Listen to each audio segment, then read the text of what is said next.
अवधूत चिंतन श्री गुरुदेव दत्त श्री स्वामी समर्थ.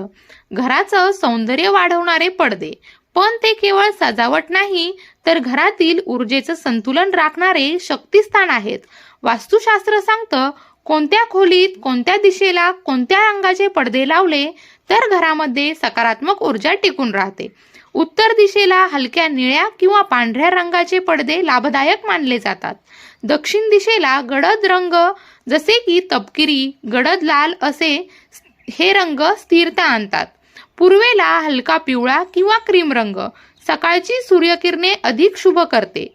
पश्चिमेला राखाडी किंवा हलका तपकिरी रंग हा योग्य आहे. मुख्य दालनात म्हणजे हॉलमध्ये हलका सोनेरी, पांढरा किंवा बेज रंग हे लक्ष्मी स्थिर ठेवतात.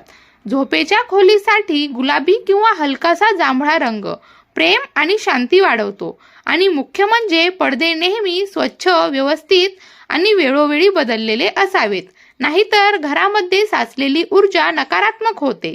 लक्षात ठेवा, जसं घरातली हवा शुद्ध हवी तसंच पडद्याचा रंग आणि स्थिती देखील शुभ असावी. भिवू नकोस, स्वामी सदैव पाठीशी आहेत.